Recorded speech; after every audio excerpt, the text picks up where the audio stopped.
Hey guys, welcome back to our lesson on ancient Greece, and we are going to begin this assignment on page 73 of our green books, and the title is Rise of the Greek Civilization.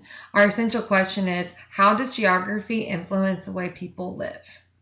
So we have a map here on the screen. Is the same map you see on page 73. Some words to know are peninsula, bard, someone who writes or performs poetry, colony, a group of people living in a new territory with close ties to their homelands. Polis is a Greek city-state.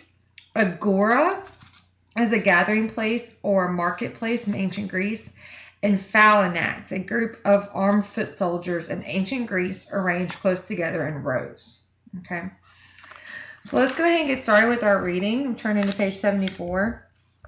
Mountains and seas. Greece is a peninsula. This means that it is surrounded by water on three sides.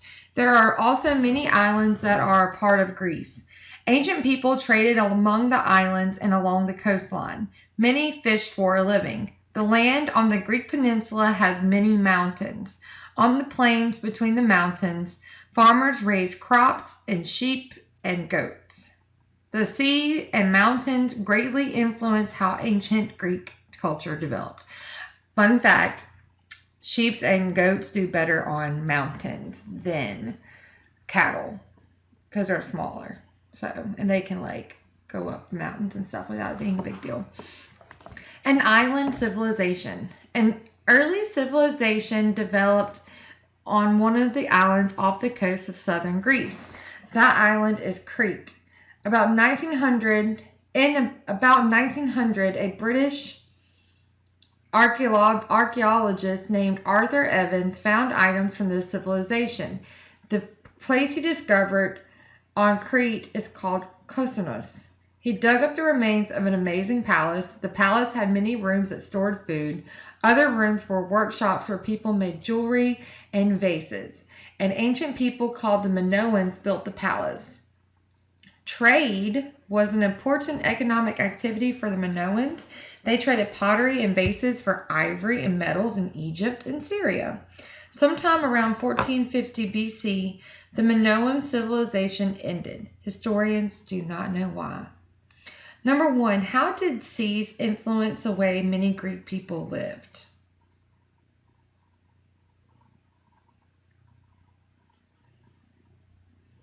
That's in that first paragraph.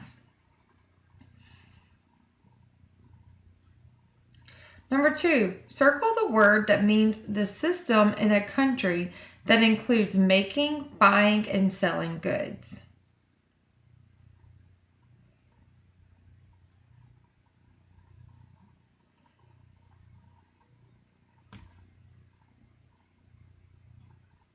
Number 3, what did the discovery at Mycenaean reveal about the Minoans?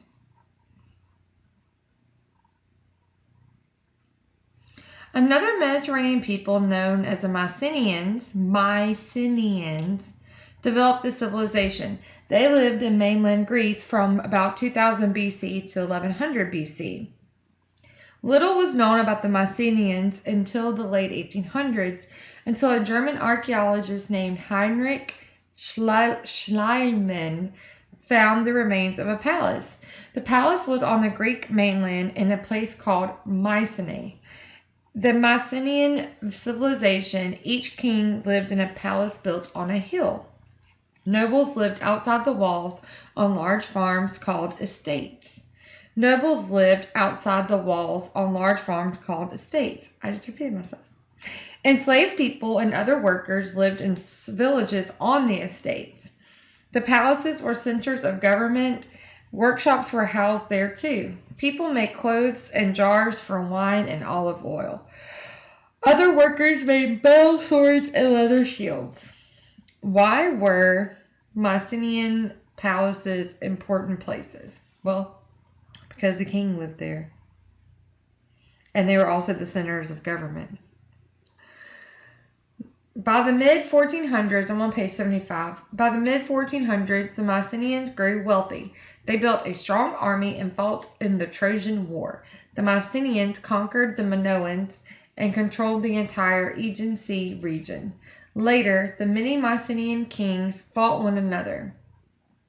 Earthquakes destroyed their palaces, and by 1100 BC, the civilization had crumbled. Number 5, name 2 things the Mycenaeans learned from the Minoans. That's going to be in this next box here. They learned how to build ships.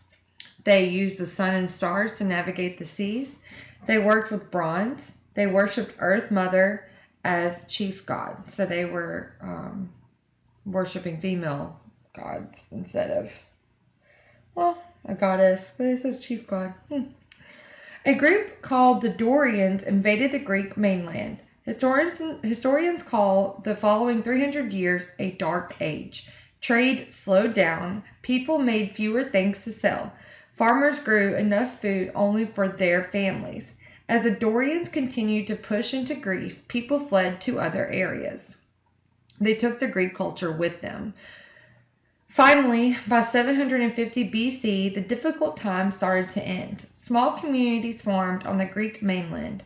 They were independent and ruled by kings, the city-states. The people in these communities called themselves Greeks. I think it's interesting, that we keep seeing this pattern of whenever people move or people trade with each other, you have this idea that people are going to be sending their culture with them. It's like whenever you leave your Louisiana or you leave America, you're not going to stop celebrating traditional holidays, and things aren't going to stop mattering to you just because you leave, Number 7, how did the Dorian invasion help spread the Greek culture?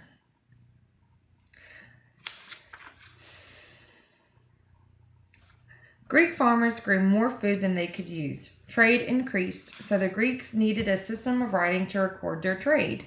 They adopted or used an alphabet from the Phoenicians. You remember them from Mesopotamia? Greek farmers grew more food. The Greek alphabet made reading and writing easier for the Greeks. Soon, bards or storytellers were writing down old stories. Until then, the stories have been told out loud. Colonies and trade. The population increased in Greece when the Dark Age ended. About 700 BC, farmers could not grow enough food for all the people. Greek communities started to send people outside the area to form colonies. A colony is a settlement in a new territory with close ties to its homeland. Greek people started colonies along the coast of the Mediterranean Sea and the Black Sea. The colonies shipped grains, metals, timber, and enslaved people to parent cities in Greece. In return, the cities shipped wine, olive oil, and pottery to the colonies. I'm on page 76. In the 700 BC, the Greeks started to make coins from metals to make trading easier. A coin is small and can be traded for many different types of goods. This makes it convenient to carry and use. Trade increased and made the colonies wealthier. How did the colonies affect trade and industry in the Greek world? Well, they were the source of trade. Number 5, why were coins invented? That's on the top of this page. The Greek city-state. The polis, or city-state, was the basic political unit in early Greece. At the center of each polis was a fort built on a hilltop. This fort was called an acropolis. The open area outside the acropolis was called the agora. This space was used as a marketplace. People gathered in the agora and debated issues, passed laws, and chose officials. Each polis was governed by its own citizens.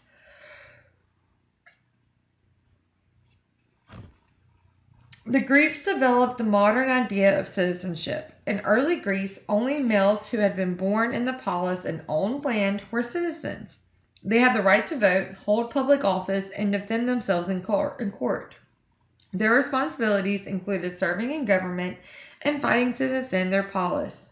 Women and children, however, had no political rights. Citizens fought to defend their city-state. Each citizen soldier was called a hoplites. Hoplites? They fought on foot. Each was armed with a round shield, a sword, and a spear. When fighting, the hoplites would march shoulder to shoulder into battle. This formation was called a phalanx. The polis gave Greek citizens a sense of belonging. However, strong loyalty to their individual city-states also divided Greece. This lack of unity weakened Greece and made it easier for outsiders to conquer Greece. Number 10, what were the rights and responsibilities of Greek citizens? Well, they had a right to vote, hold public office, serve in government, and fighting to defend their polis. Check for understanding. List 3 ways that Greek city-states created the idea of citizenship. Only males, and they had to own land, right?